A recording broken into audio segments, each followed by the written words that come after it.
and nobody's listening at all. And it goes back and forth, and we spiral into these cycles of fighting and can't seem to get out of them. Again, it's because nobody's listening. Hi, thank you for coming. Welcome to the Love Shack.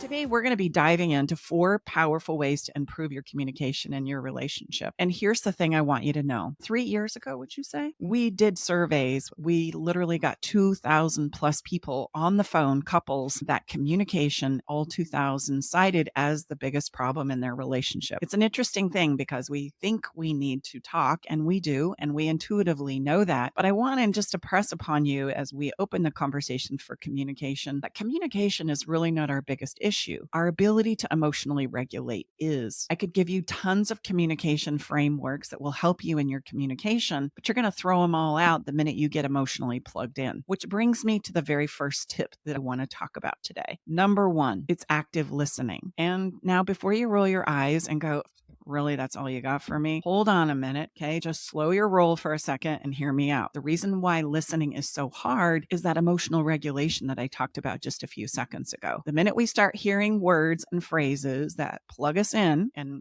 spike our emotions is the minute we stop listening. So instead of listening for understanding, we start running our mouth in defense. It's just how it works. And so making you aware of this, I hope, will help you understand how important active listening is. It really is the hardest part of communication because we can get plugged in so easily. And then our heads, our minds, our brains are thinking about what I'm going to say and how I'm going to defend myself than actually truly listening and hearing you out. Maybe you did it when I said, number 1, active listening. And all of a sudden you go, whatever. This is all you got. We do it as human beings all the time. Well, and I think it's really, important. Your number 1 tip is listening. And I think most of us, me included, when we hear communication, it's about talking, right? I was just going to say that same exact thing.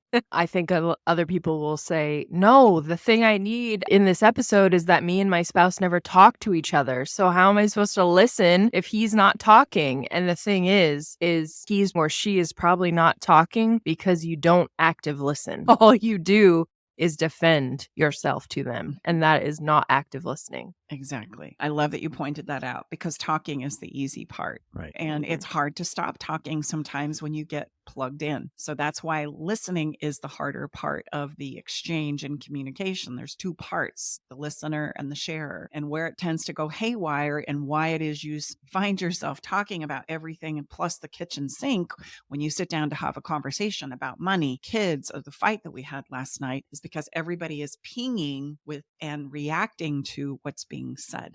And then we're drawing out evidence to support my statement. And literally what's happening is we're saying, I'll listen to you after you listen to me. And you're like, screw you. You listen to me first, and then I'll listen to you. And nobody's listening at all. And it goes back and forth, and we spiral into these cycles of fighting and can't seem to get out of them. Again, it's because nobody's listening. So when you're having a conversation and you need it to go well, the number 1 skill that I can give you is to listen. Like, resist the temptation for your brain to start pinging around, coming up with your defense, and give your partner your full attention. I'm going to also suggest that if this is difficult for you, which it probably is going to be in the beginning, get yourself out a little pad of paper and a pen. And when you're listening and something gets fired off, just go ahead and write it down on the piece of paper and then come back to listening and resist the temptation to jump in, to interrupt, to talk over, to essentially lose your composure, which is that emotional push-up. That's what I call it, that emotional regulation or that ability to do an emotional push-up. Just hold it for a moment. And then when the communication switches, you can go to your list and you haven't lost anything. You can go ahead and just pick up where you wanted to speak. Active listening is a very big part of creating emotional safety in relationships, which we've done a podcast on recently. I'll link it in the description. For the people who are coming to this episode saying, great, this is going to help me get my partner talk more, and they're frustrated because we're talking about listening, this step is imperative that you master. So don't write it off and say, oh, I don't need this part because we don't talk in our marriage. Because I did this in some of my past relationships where I made it totally unsafe for my partner to share their thoughts with me because I did not active listen, and all I did was berate them for having the thoughts and feelings that they had and made them wrong. How could they say that? Or how could you think that? Do an honest assessment. And if that's how you're presenting in your relationship, then why would your partner want to talk to you? And I'm not trying to make you feel bad, or I'm not trying to say that you're a terrible person, but this is just a very common place we go in our relationships where we make it impossible for our partner to talk with us without giving them a terrible treatment for everything that they've just said. So of course they're not going to talk. Of course communication is not going to happen. So this really is the first step that you have to take for communication to even be possible in your relationship. It is the place where communication breaks down right here, is nobody's listening and everybody has something to say and everybody wants to be heard.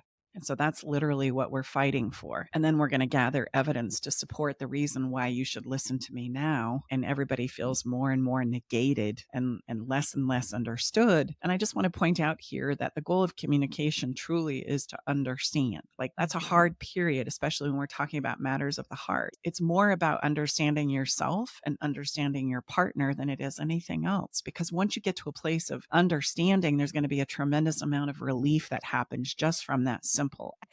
And we've not changed anything. We've not solved any of our big major problems, but now everybody feels better because you feel heard, even if I disagree with you. And so that literally is the pursuit in our communication. And there's no way we can arrive at the important aspect of understanding if we're not listening. And all we're doing is talking. And we need to do less talking and more listening, especially when it counts the most. Not fight more, not run your mouth more, not come up with more evidence, not step into defensiveness, not do the blame thing, not diagnose somebody, label somebody, leverage and manipulate, rally the troops and say, everybody says this. It's letting all of that go and truly saying, help me understand where you're at and what is going on for you. And I promise I'm going to shut my mouth and listen. I'm going to wrap my head around this. That would be the number one thing you can do. We've had my brother David on our show, and he was in our men's group last month. And we've heard David say this before. People, they're not looking for your advice. They simply want you to hear them most times. Yeah. And if they do, they'll ask for the advice. Yeah. Remember that I said, well, that's a good one, you know? And this brings us to step number 2, because what we're after is this validation that you hear me, that you get me, that you understand me. That's what we're all seeking internally, emotionally, because here's the thing. If you hear me, that's how I know you care about me, you want me. And that's where the conversation can go sideways really quickly. If you're dismissing me, talking over me, labeling me, 9 times out of 10, I'm going to go to, you don't love me, you don't care about me, you don't want this relationship, I'm giving up, I'm shutting down now. Why does it all matter? And I'm either going to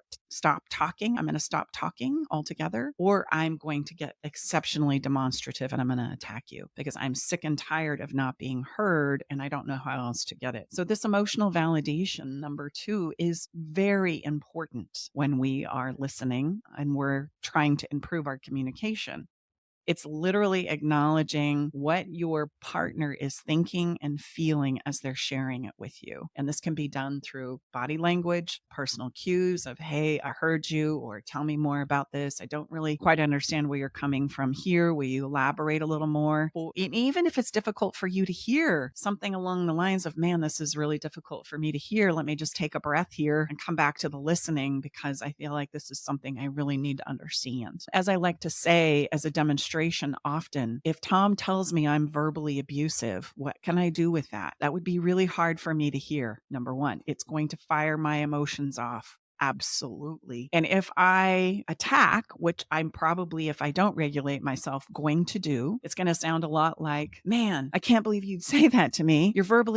I'm verbally attacking. What about all the times you do it? What about all this time and this time and this time and this time? What have I accomplished towards pursuit of understanding in my communication? All I'm going to do is turn that into a fight. Instead, I might say something like, oh man, that hurts. You think I'm verbally abusive? Okay, let me just take a breath here and contemplate that for a moment. And then I'm going to say, tell me how it is you feel I'm verbally abusive, because that's not my intention at all. But I'd better understand how it is I'm coming off that way, if not because I need to prove that I'm right or I'm wrong, but because if this is the dynamic that's playing out in our relationship, wouldn't it behoove me to know how this is happening? That Tom is actually coming to the conclusion that I'm verbally abusive? That's going to be the only way I can work with it. So I can shut it down and I can attack it, which is going to continue the cycle. It's going to continue the fighting. He's going to stack on more and more evidence that I am verbally abusive as I'm more and more attacking. I mean, I am kind of coming off verbally abusive now at this point, and it's not going to help us change the behavior. He is experiencing me as being verbally abusive, whether it's true or it's not true. Well, what you just demonstrated is, and you hear this a lot if you've listened to us or watched us, is you've turned into a version of what you're just potentially denying, right? You're demonstrating in a pretty intense way that, gosh, it seems like you're pretty intense and abusing me now by sharing with that I'm feeling abused by, you know what I mean? So it's interesting how we can so quickly get into some version of what it is we're fighting against. The defensive. The key here is that, well, there's two. Number one is that if your partner is telling you something that they don't like that you're doing, number one, it doesn't mean that you are that. Like, you don't have to then say, okay, I'm a verbally abusive person. You don't have to take on that label and say, okay, that's what I am. You can just decide to change the behavior that they're identifying as verbally abusive in their own minds. You can change that behavior, but that doesn't mean that you're a terrible person or any of those things, because that's why we defend ourselves. Defend ourselves because we're like, no, at the core, I'm not a verbally abusive person, so you must be wrong. Two things can be true. That one specific thing you're doing can be verbally abusive behavior, but it also doesn't mean that you're terrible and you need to go to jail for being an abusive person. Number two is that if your partner is telling you something that is hurting them, and instead of wanting to understand why that's hurting them or what it feels like for them to have that happen, and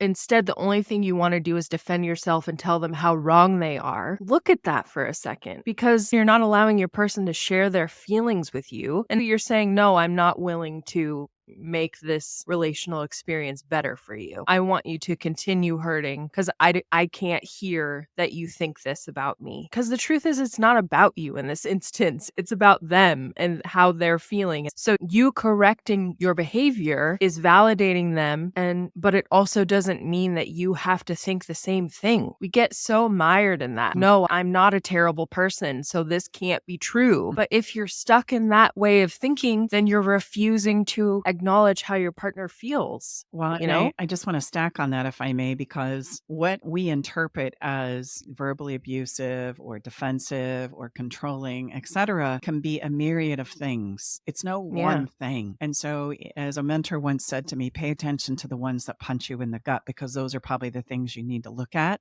and let the rest of it blow by. And what plugs you in is going to be a variety of different things for different people. And so there might even be, in this example that I'm going to stay with, verbally abusive, there might be a phraseology or a word that could potentially fire my person off. And all of a sudden they travel back in time to a place where that was used as an abusive technique in the families of origin that they were growing up in, or with some kind of an interaction with a friend or family member, and it gets registered in our brain emotionally as something that's abusive. And so if I'm not willing to explore how it is I'm coming off as verbally abusive in our communication, well, then all of a sudden I'm going to miss A, understanding what fires my partner off or Tom off, and B, there is no way we're going to change the dynamic in this co-creation between us for the better. And it doesn't mean I'm verbally abusive just because somebody said so, just like you said. What it means is there's phrases, there's body language, there's tonality, there's a lot of things that are firing off for my partner that are causing them to come to the summation that I am verbally abusive. I want to understand that, especially if I feel like I'm not verbally abusive. Like, how is this happening? And just to stack one more,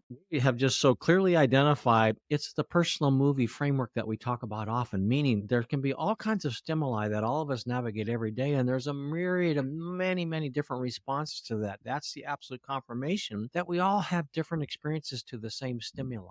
Okay, so that's important for us to remember. Like Brooke said, doesn't mean that you're that, but you're coming off that way or you're occurring that way for your special someone. It doesn't, who cares? If we're really wanting to understand and be more connected, intimacy into the all of you I see and vice versa, well, then let's Gosh, you're in a much different movie than me. Yeah, no kidding. That sounds like it's a freaking horror picture. Yeah, no kidding. So, well, let's remedy that, right? I mean, let's remember we're all at our own, and all 7.5 billion of us on this planet. So there's a lot to understand. Yeah. And if we add just one more piece, you can tell we're passionate about this one because this is the biggie. It This is is. the biggie. This is where we all get lost. And even I can get Us lost included. sometimes, Yeah, yeah. because we're on this human journey right along with you. I was going to take it physical. Maybe if we could understand that if you wanted to dress in a way that really pleased your partner, if you wanted to put on a beautiful outfit, or your handsome man wanted to put on something that was really attractive for his partner, man or woman, you would need to inquire with your person. I might have my favorite outfit and the way I would like to see things happen. But if I'm looking to co-create or create an experience with my person, putting this into the physical realm, then I'm going to say, hey, what would you like me to wear out tonight? I want to please you. And this is where we're talking about comes into play. If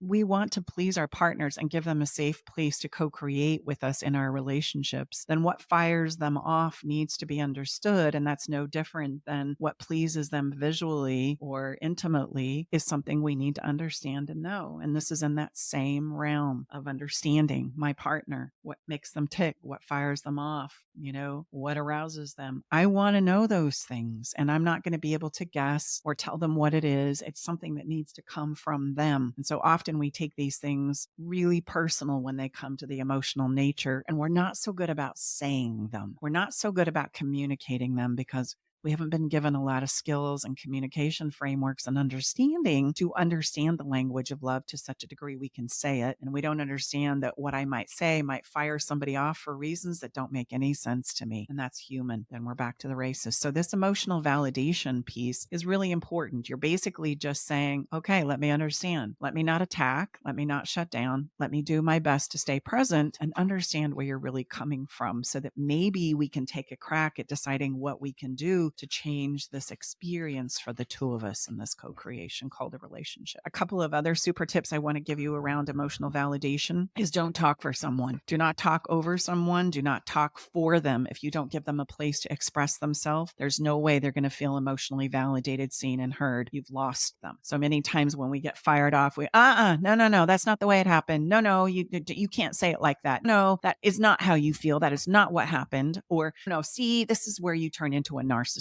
And I'm literally interrupting the conversation, and I'm going to disrupt the understanding. I'm also going to disrupt the safety. And now we're either going to fight or the conversation's going to be done. You're over. Would that be a place then, instead of that, would be genuine, curious questions to help you better understand what it is that's troubling or painful for your partner? Yes. And just realize, because of what we just mentioned a few minutes ago about everybody has the things that work for them and it may not make any sense to you. When you do this, at best, you're guessing, and you're also preventing them from being able to emotionally digest and validate themselves. It's through the talking. Sometimes I just need to know I said it, and you're preventing that from happening. Even if you do know, let them say it, because you're supporting them in the conversation, and you're creating a lot of things you need, like emotional safety to share. And then best case scenario, you're just going to validate what you already heard or what you've already known anyway. So everybody wins in that scenario. If you jump in and say it for them or cut them off, now you're in a race to the bottom, and there's no winners there in the communication. Second piece I'm going to give you is, when it comes to the sharing, realize that communication is a sharing and a listening component. When I'm in the sharing role, I need to be mindful of owning how I think and feel. Just because my partner is the person hanging around when we were having a conversation and I had some thoughts and feelings that came up for me does not mean it's their fault. If you're the one feeling it, then it's a message for you, and it's something that you need to find the remedies for and the ability to express. We can't blame the person who's firing these things off. And yes,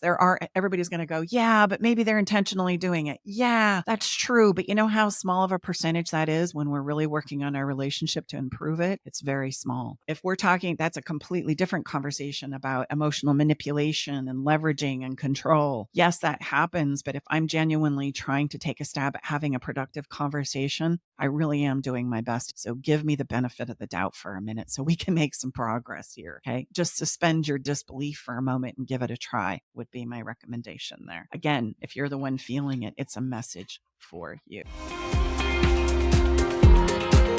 All right, it's time to leave the Love Shack. But before we part ways, we want you to know our door is always open and we'll leave the porch light on, ready to welcome you back whenever you need a dose of relationship wisdom. For more resources and tools, visit us at loveshacklive.com.